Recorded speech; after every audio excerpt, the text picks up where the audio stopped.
G'day fellas and welcome to A Casted Game. Spawning in on the northwest side of the map, playing in the colour red as the English, we've got Gilv. Towards the south side of the map, playing in the purple as the Delhi Sultanate, we have got Hut. Ladies and gentlemen, welcome to a ranked ladder match. This map, of course, it's Highview. You will be familiar with it. It is one of the maps that's been in the pool for quite some time. A map known for, I guess, the prevalence of the Rus civilization, but it's not going to be something that we see today. No. We are seeing something a little bit different, and already we begin to see Hut coming out with the next level strategies. Let's see if he's able to pull this one off. All 5 villagers dropping off their wood, managing to deposit that extra 50 wood for the mill. Beautiful micro out from Hut early on. Well, let's talk a little bit about what we can expect to see today. So, obviously, Gilv, he's playing the English. What do English love to do? Well, I think the most important thing is contest sacred sites. That's going to be a big factor here, but I think the question is what direction Gilv goes for. So it looks to me like he's just going to be doing a pretty standard opening here, but one of the things we have seen English players look to do in these matchups is go for a bit more cavalry-orientated focus. So instead of going up with the Council Hall, going with the Abbey of Kings, and looking to get out a couple of horsemen, and even looking to go to Fast Castle and get out a whole bunch of knights. But I don't think it's going to be the case today. Just typically, normally when you do see that, you know, there is the potential that there's going to be that mill behind the town center. Players going to be looking to grab that early wheelbarrow. Doesn't seem like Gilv is heading in that direction though, so I reckon it could be a bit more of a feudal age play. Maybe some men-at-arms comes out. They're always quite effective in this matchup. But plenty of sacred sites out. Interestingly, this map, instead of having the sacred sites across the middle of the map like you would expect, I mean, technically it's still along a central axis, but there's one safe sacred site for each player. This makes it very attractive to play Delhi because if you can guarantee one sacred site, then you're in a pretty decent spot. Now, Hut, he's going to be adding in a third villager out to gold, and I'm curious to see what direction he goes with this game because there is... Look, I'm going to let you guys in on a little secret. Last night, EGC TV had the grand finals for the most recent Road to Red Bull LOL, and we saw a brand new Delhi strategy coming out from 3DB. Now, that included a Tower of Victory. So, I don't know whether... Look, I'm not going to spoil it and tell you whether he won with that strategy or whether he lost with that strategy, but I'm pretty confident that it's going to shake up the meta. So I'm curious to see what direction Hut goes here, whether he looks to go for that. The reason why it would work incredibly well on a map like this is because you do have that safe sacred site. And so you can almost guarantee 150 gold a minute coming through. So we'll watch to see how he plays it. It looks like he's going to be going for the early piety option. As you do typically see, Age Up coming through, Hut going to be placing down the landmark. If it's anything, it's going to be in the back of the base. It's the Tower of Victory. There it is.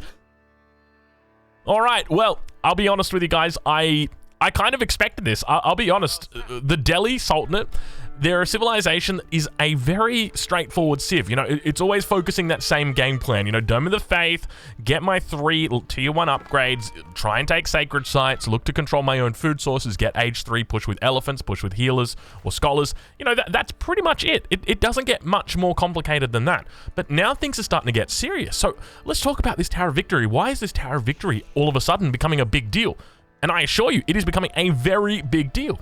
So think about the landmark. What are the recent changes for the Delhi Sultanate in the most recent patch? Well, there were changes to the way that the Dome of the Faith works with regard to its cost reduction. So, Dome of the Faith used to reduce scholars down by 50%. It doesn't do that anymore. It's only 40%, which means that you are now basically, for every scholar that you've got, a scholar costs 150 gold, but the Dome of the Faith, you pay 60 less gold, you pay 90 gold. And so, essentially the thinking behind it is, well, it's only 60 gold that I'm gaining per scholar. And if I've got an early sacred site that's pumping out gold for me anyway, do I really need to be that fussed about 60 gold on a scholar? Sure, it starts to add up over the game, but what if I told you could be getting an absolutely ludicrous 20% attack speed, permanent attack speed, for any unit that comes out of this or comes out from the AoE around this or walks into this landmark, as long as it's infantry. Let's get that clear. There's no cavalry here. There's no elephants that get this bonus. It is just going to be those infantry units. And so that's what players are looking to head towards. So Hut now going to be dropping down that Tower of Victory. Comes in at about 4 minutes 50. We're right on board over on the other side of the map, and you can see Gilv already pumping out his own longbow. So going to be going with just a classic English longbow rush. We do see the barracks drop down as well. Gilv looking like he's pulling out a play out of the beta right now. This is classic Don Hardy right here. I'm curious to see how this plays out for him, though, because obviously for Hut, the way he's thinking about it is, well, I'm just going to make a stable. Now, interestingly, Hut puts the stable down within the Tower of Victory. For anybody who doesn't know, the Tower of Victory, it doesn't affect cavalry units. So a little bit of a blunder coming out from Hut, but look, I'm sure it's well-meaning. He just wants to get it up there, you know, get it up the front, that sort of thing.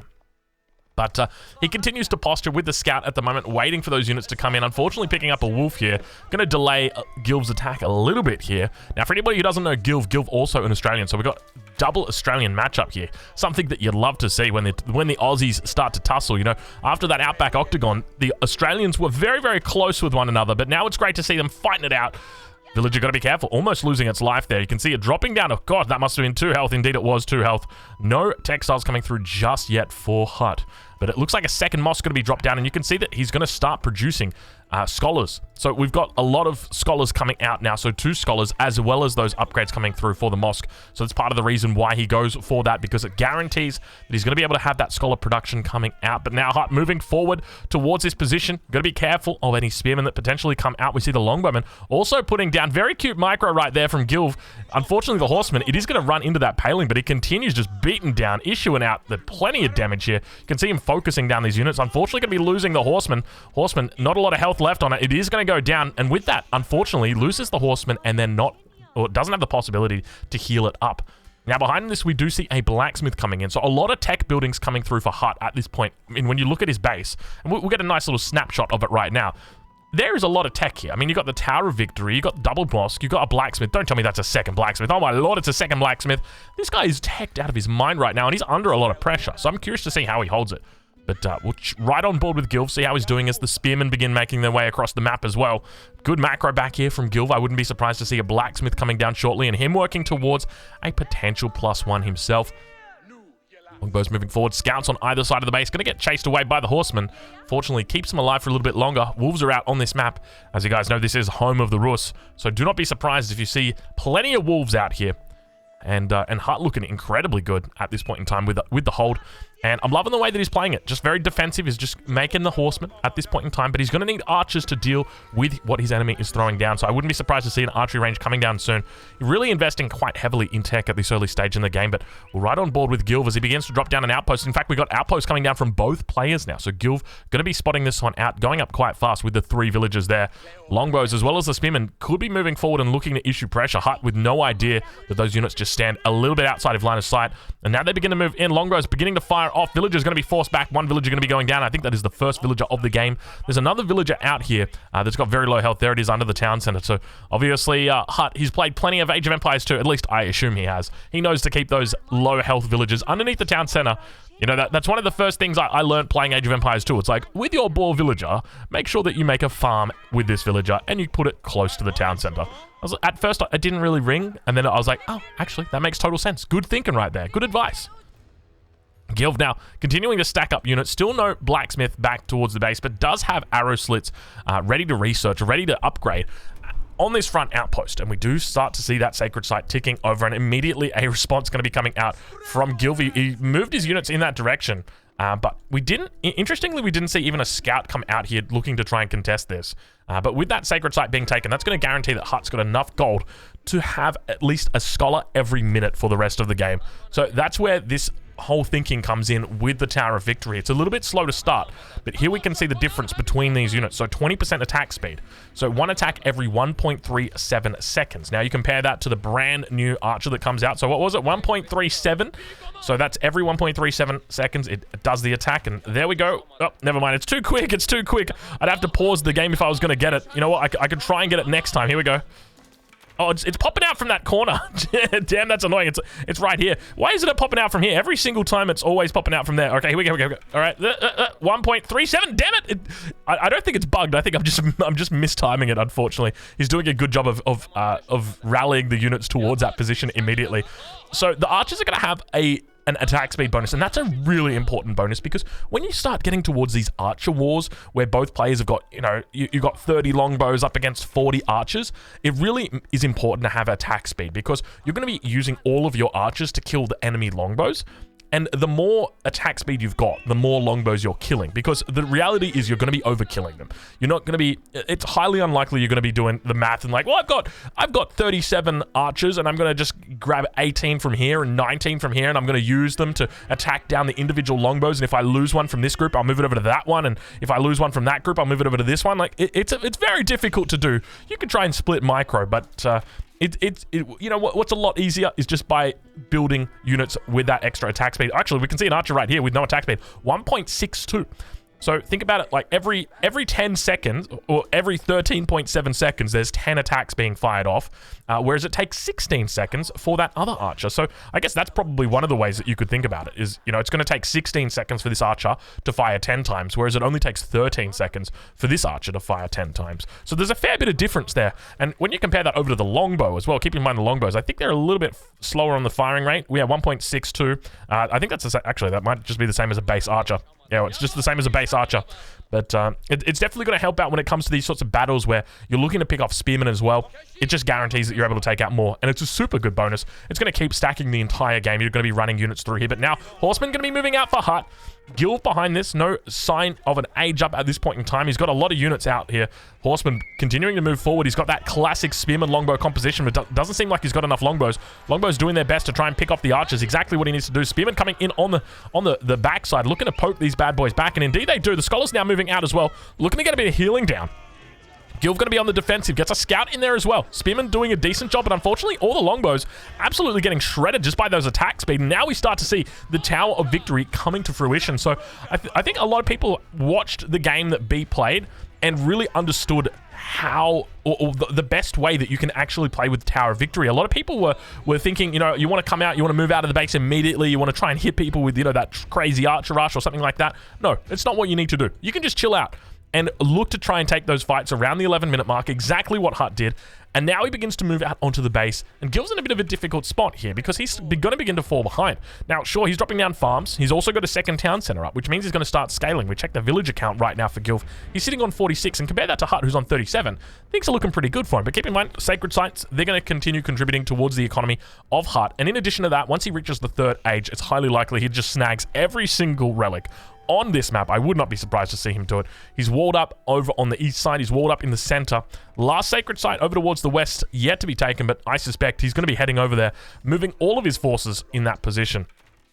But Gilv now just going to be chilling out for the moment. Now, I guess there's two ways that you can think about this as Gilv. Now, number one is that you just stay age 2 as long as possible, and you just try and defend in your age with your age 2. You've got a superior economy, or at least you should, right, technically. But if you do that, you're going to be giving up relics, and that's not something you typically want to do. Ideally, you'd want to get out there and take those sacred sites, and that's where it can be really difficult as the English in this matchup to try and push out, because obviously you want to stay in your base, whereas the Delhi, they are happy for you to stay in your base because they're just going to keep collecting resources. So watch to see how he plays it, but continuing to run units through this AoE. That's the idea. You want the units to run through this AoE, and that's going to provide that buff over to them, and we can see them running out now with that 20% enhanced attack speed. But moving out the Tower of Victory, demonstrating its strength as he continues barreling towards that western sacred site. We'll take a look at how Gilv's doing in the north, and indeed we've got a blacksmith coming down for Gilv. It's a bit late, 13 minutes and 37 seconds. That is very elite of him. We'll wait and see exactly what it goes for, but I suspect it's going to be +1 ranged attack followed by +1 ranged defense. That would make sense, or at least make the most sense. So you could probably look for, you know, the +1, the other +1s as well. I think in this position, what would be a smart move for Gilv as well is actually looking to go into men-at-arms. Men-at-arms here are going to be pretty effective in this matchup, but the one thing he's got to be careful of is Hut thinking about the castle age, and that's exactly what he does. Back towards the backside of his base, we've got the compound of the defender going down. So going to be reducing the cost of his stone building. So that means the cost of your keeps, the cost of your stone walls, the cost of your wonders. It reduces it for absolutely everything. You know what? I suspect it'll probably reduce it for a town center as well. I don't know, but you know what? We'll do the math after this. Let me find a villager, so you can see that the town center is going to cost you 300 stone, 400 wood. So technically, I think after you build this landmark, it should cost 400 wood and 225 stone. But now Hut taking that 3rd sacred site, it's going to leave Gilv in a bit of a difficult spot. Gilv going to be ahead on economy, behind on tech, behind on military. At least it seems that way at the moment. Military count 43 for Hut versus 35 for Gilv. So indeed that is the case. And of course he's got the much more cost-effective units, the horsemen. which are very strong. But now you can see we've got Gilv, who's got to be losing out these relics right on board now with Hut. And I want to just check in on that cost. Yeah, you can see the town center there going down to 225 cost. All the upgrades coming through for Hut. Look at that. He's getting +2s on absolutely everything. Lumber camp coming in. Mill coming in. All of the +2s at his I've forgotten the blacksmiths. But now we've got a little bit of a push coming out here. Looks like the relic does manage to get snagged away. We heard every single relic being picked up with the exception of this one towards the north. You can see right now in the minimap there are no relics to be had other than that one relic up there. But I suspect he's going to be heading up in that direction soon as well. So we can see him moving them back towards his base. Just routing them down towards this position, that sacred site, getting challenged over in the west side. And with that, Hut, I mean, he's still going to be in a decent position. When you typically go for this match or this sacred site, you're not looking for the victory. You're just looking to secure the gold. And that's what he's done. He's secured the gold for a little bit of time, forced his opponent over there. And when the opponent has got his army over on that western side, well, guess what? The opponent doesn't have his army in the middle of the map, challenging your other position. So it's always nice to have. But now Hut going to be moving towards the Lancer composition. So remember that the Lancers are not affected by that Tower of Victory. So when it comes to the Tower of Victory, it's only going to be affecting your infantry. So that's your men-at-arms, that's your spearmen, that's your archers, that's your crossbows. They're the units that it affects most, but it can really start to stack up. Now, obviously, we've got the compound of the Defender here compared to something like, say, the House of Learning, and you can actually look to stack up the bonuses from the House of Learning with the Tower of Victory. You can get the extra attack speed from that, plus the extra attack damage from the owned blades for your men-at-arms. But now, Gilv got to be careful. Hut pushing in. We don't see any veterancy coming through just yet. Obviously, playing as the Deli, it's going to take time to get it through.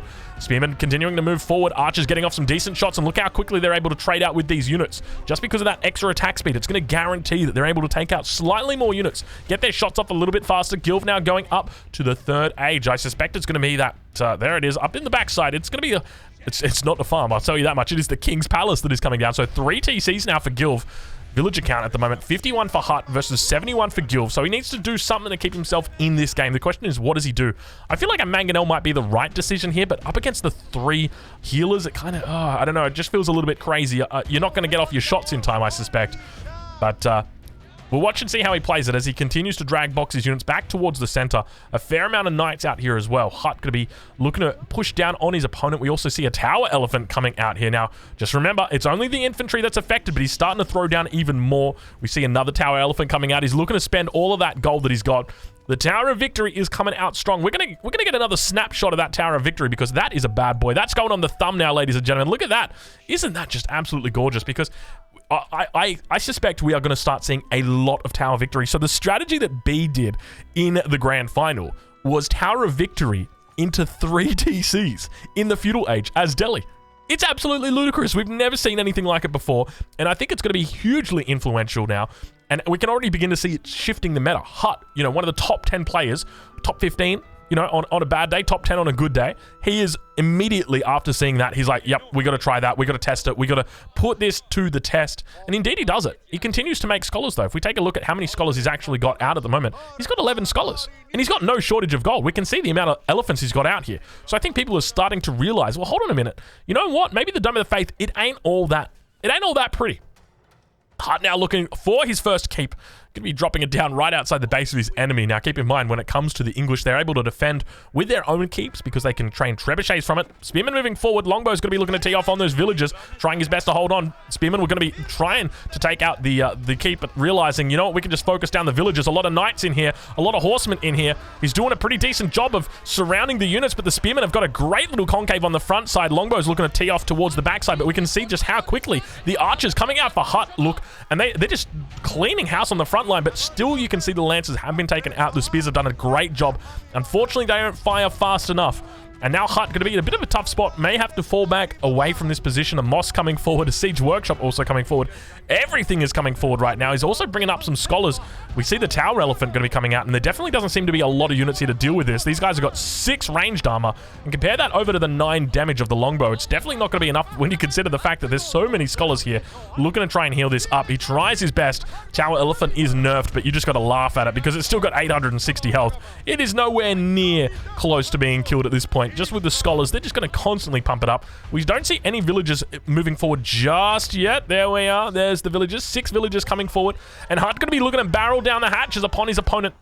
We see that Longbow's teeing off towards those scholars. He's looking to try and pinch them off, and that's going to be the key factor. He needs to try and individually target down these scholars, and you can see him doing it, but just, I mean, this is just stackable healing in a nutshell, isn't it? It's like, yeah, you could try and kill me, but good luck. Good luck. Keep now going up a lot of villages. I thought there were 6. I was wrong. There were 16 of those bad boys. Longbow's looking to try and hold it. If there's any civ that can do it, it's got to be the English right now. He continues to hold on. We don't see any keep coming down from him on the backside at all. Village account at the moment for Hut sitting on 51 compared to 91 for Gilv. But Hut has got those relics. Remember, he's got the 5 relics. He's got the 3 sacred sites, or rather 2 sacred sites. That third one, unfortunately, oh, you hate to see it, don't you? You absolutely hate to see it. And it is only going to be 2 sacred sites, but starts working on that council hall landmark, the 3rd landmark, nice and safely tucked in up the back. Gilv trying his best to reappropriate those wood resources that he's got. Unfortunately gets attacked by a wolf out here as well. Nothing more annoying than when you've got 43 things to deal with on your plate, where your enemy is like, oh, or not your enemy, but rather the wolf is like, hey, it's time. And unfortunately, you don't want it to be time. But now, the keep going to be coming up from Gilv. Now, this works as a double-pronged attack in that it's a defensive structure, but also acts as a siege workshop, so you can get some trebuchets out from there. You can see that the elephant's going to be pushing through. Keep going to be going up. He needs to try and focus down the villages. I don't know whether he's going to be successful, though. He's doing a decent job of holding this front line, but still the Longbows look to hold on. And the Tower of Victory, it is looking stronger and stronger as this game goes on. The Scholar inside the Siege Workshop is going to be able to pump out those counterweight trebuchets at twice the speed of a normal Siege Workshop. So Gilv has got to be careful because Hut is looming and he's looking very good in this matchup. The Council Hall is down less than half health at this point in time. He's moved over towards the east side to go and get some gold because obviously the gold on the west has been completely cut off right now. Those keeps doing a great job of just holding him back for the moment. And Hut looking really strong now. Going to continue pushing forward. Let's have a look at the Scholar count. That's going to be what interests me the most. Still 11 scholars. That is a lot of scholars coming out for him. We see the Tower Elephants continuing to move across the map. And he's looking to clean this game up. The Tower Elephants just chilling out for the moment. More scholars on the front line. Oh, wow. He's literally just making scholars on the front line. That's what the mosque is for. I was wondering what the mosque was for. And now really solidifying this position. 3rd keep coming down. You know, I remember when they changed the keep cost. And they're like, yeah, well, keeps still cost 600 stone for the deli with their landmark. But it's now costing stone to repair. And Hut's just like, I don't care. Like, you can cost whatever you want. I'm still just going to build 3 of you literally on top of my enemy's face, and there's nothing you could do about it. And with that, the keep going down. Doesn't look like a single trebuchet did come out. Siege Workshop now going to be coming down from his opponent. Plenty of resources in the bag. Gilv tries to hold on a little bit longer, but Hut definitely demonstrating why he's considered one of the best players in the world at the moment. He's looking to try and take out the Council Hall. I suspect it's going to be the first landmark that goes down. Second one going to be that town center. And then finally at the back, we've got the King's Palace tucked away nice and safely. You can't help but feel like maybe had Gilv gone for the White Tower, things could have been a little bit different. But unfortunately, that was not the case. And now the villagers are going to be completely eaten alive. Like a tiny town in Thailand, these elephants rampage through it and look to take out everybody with them. I think I just saw it. Did I just see a trebuchet firing down at the mill? Indeed I did. And I think it missed the mill as well. Those trebuchets, they've got the new trajectories on them, which by the way is absolutely amazing. But unfortunately, they still do miss some of their shots on those smaller buildings. You know, anything the size of an outpost, they will still sometimes miss. I think they've got about a 60%, 70% chance to hit. It seems pretty decent, but it's not guaranteed.